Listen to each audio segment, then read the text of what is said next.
UFC Featherweight Championship of the World between Alexander Volkanovski and Brian T-City Ortega.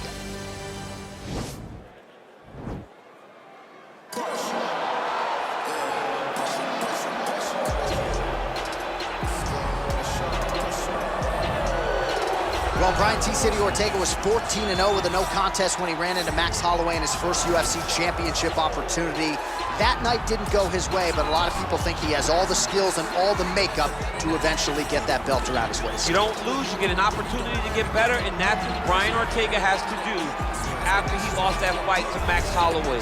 He will look to take those lessons learned in the octagon over the course of 4.5, 5 rounds and apply them to his career as he goes forward. He has the skill, he has the heart, he has the ability, but now you just got to put it all together if you want to realize a UFC championship. And of course, if you hear the ladies screaming, that's because T-City has taken his shirt off in the inspection zone. Well, how about the pop as the reigning, defending, undisputed UFC featherweight champion works his way to the octagon here tonight. Yet another title defense is what's in front of him. He is healthy. He is ready to prove that all the featherweights below him are just that, below him for a reason. He believes he is the champion for a reason. He believes he should be mentioned with the all-time greats. And that is what is at stake for him here tonight. Another title defense, another chance to prove that he is one of the greatest 145-pound fighters this octagon has ever hosted.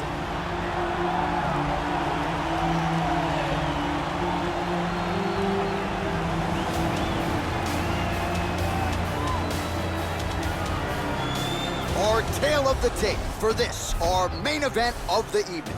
Volkanovski is 2 years the elder. He will have a 2-inch reach advantage. All right, now for the particulars, he is Bruce Buffer.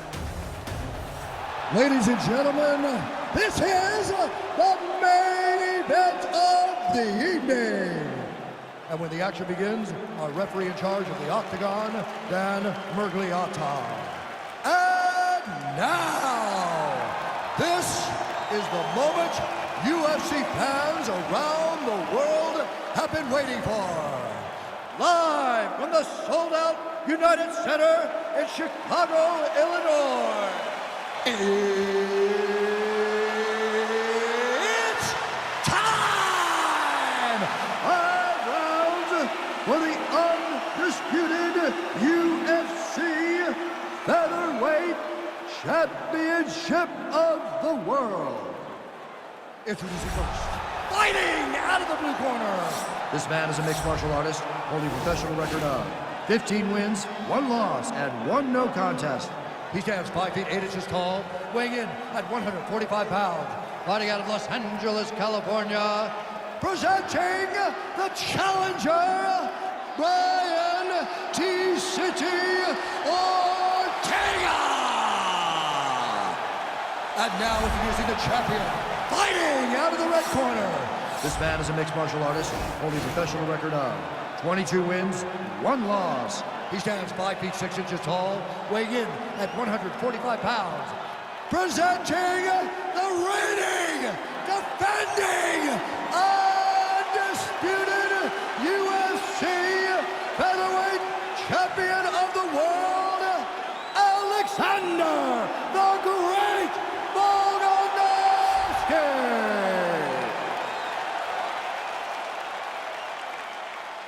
All right, this is for the UFC Championship. I want you to obey my commands at all times, protect yourself at all times. I want a nice, clean, safe fight. Touch gloves, back your corners, come out fighting.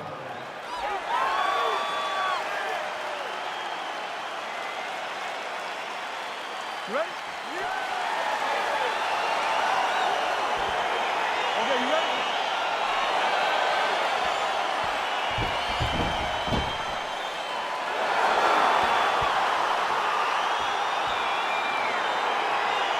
Well, these guys have been on each other's radars for quite some time. Tonight, it shall be done. Both guys well-rounded. You think we're getting a kickboxing match tonight or what? You just don't know, right? You don't know who's going to be able to employ their strategy the way that they need to.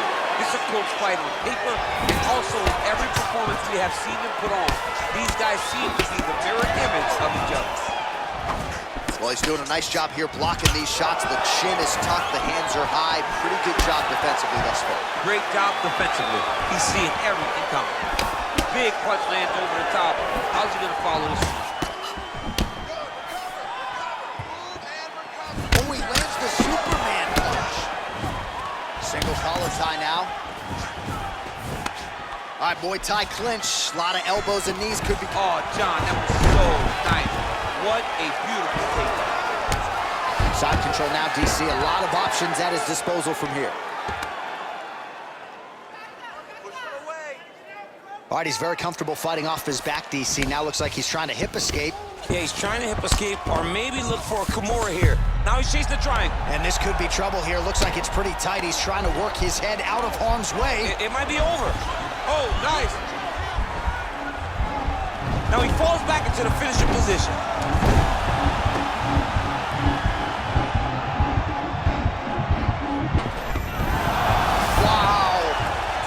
Side control now, and certainly I would think more offensive options for the bottom fighter than in the half guard. Absolutely more offensive options, because now you can just start to get away. You can just go to a wrestler stand-up. Get to your knees, post your hands, don't allow him to get his hooks in, right? Really be aware of the hook. But get to your handstand up, like the hands, break away and escape. But it's so much more free-flowing than a half guard in the side control, because all you need to do is just get the opponent's body up, because his legs are just free to move.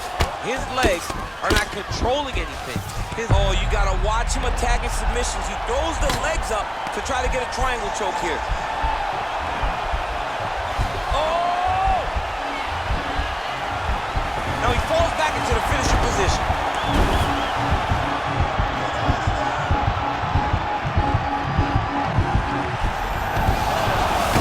Submission defense there.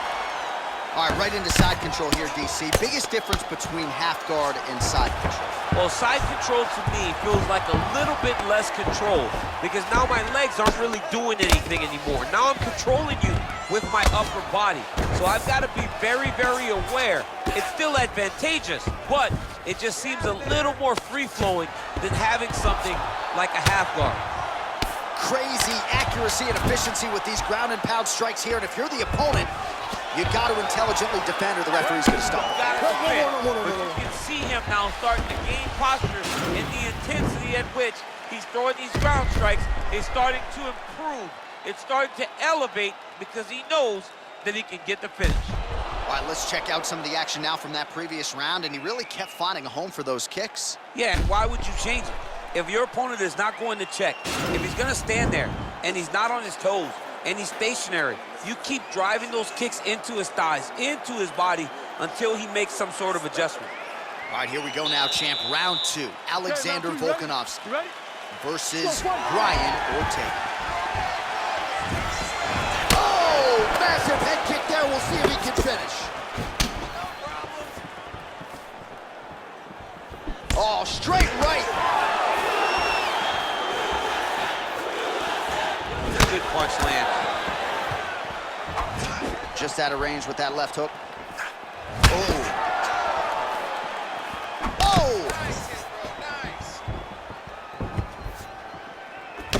All right, so a nice job there defensively to raise the guard and prevent any damage. Those hands never leave where they're supposed to be, and if you do that, most times you will block the shot that's incoming.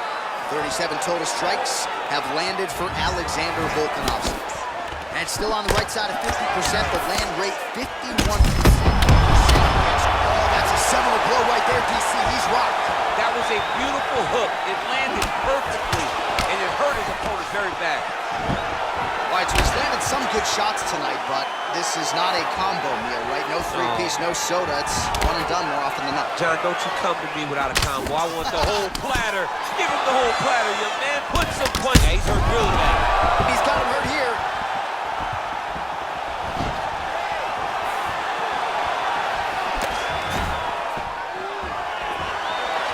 Look at the whip action that comes from him throwing that kick.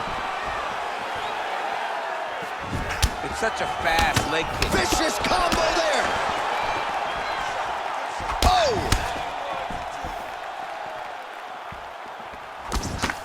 Strong defense here as the hook to the head is blocked. Good stick.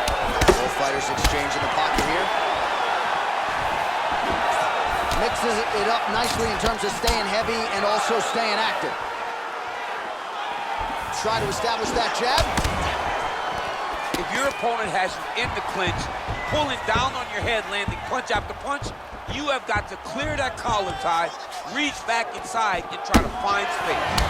Ortega's lower jaw does not look good. I don't think it's broken, but starting to show some obvious signs of swelling.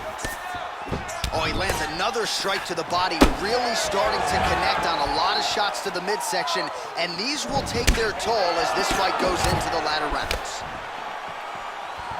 Big, powerful punch lands. Now he gets back to range. Right hand punch to the clinch. Oh, mixing it up well. Now he goes to the uppercut to the chin. All right, single collar tie now.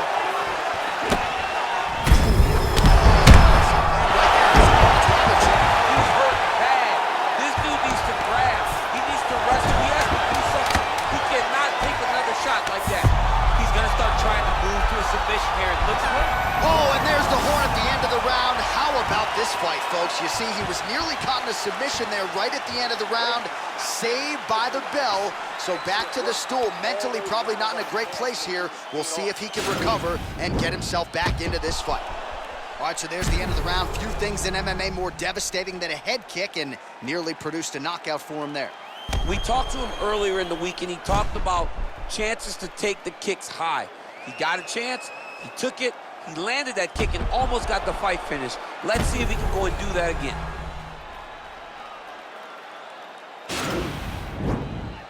You ready? You ready? Here we go, third round of this championship fight. As effective as straight punches we've seen all night. Huge straight punch lands, and he's got him hurt very bad. Oh, he might be out.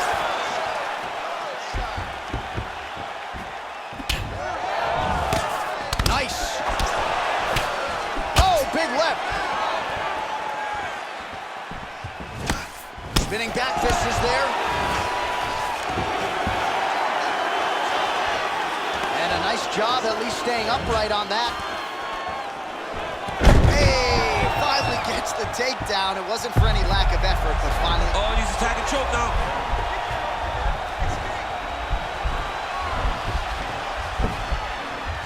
Oh, we're getting a finish here.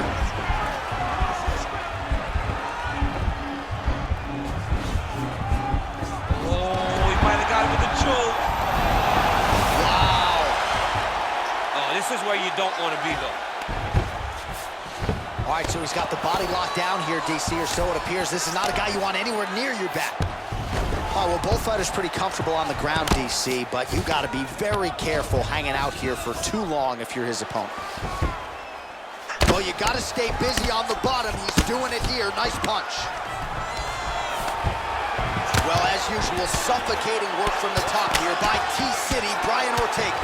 He's putting him in exactly the positions he needs to be in right now.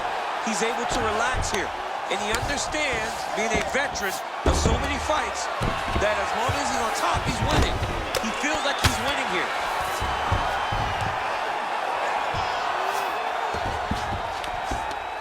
Trying to isolate an arm, DC. He needs to move his hips back to cover. He cannot allow him on that angle. Gotta be careful, armbar.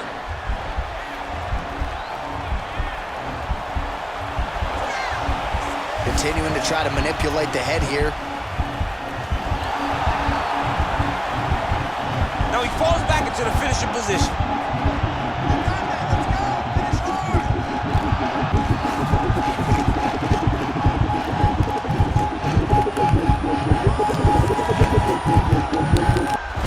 So he taps out due to the arm bar tonight. High-level grappling there. I mean, he had to tap. If he did not tap, this man is not opposed to snapping his arm. Right. Sometimes it's better to live to fight another day, but hats off to this fighter on a great submission victory.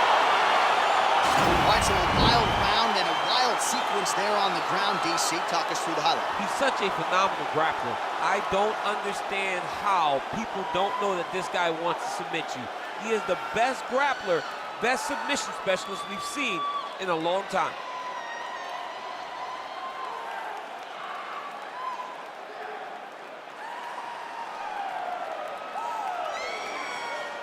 Well, hard not to feel good for the UFC featherweight champion of the world, not only getting the job done here tonight, but getting the finish as well. A huge submission and one of the bigger performances of his UFC career. Ladies and gentlemen, referee Dan Bergliata has called a stop to this contest at 3 minutes, 56 seconds of the third round. Declaring the winner by tap out due to an armbar and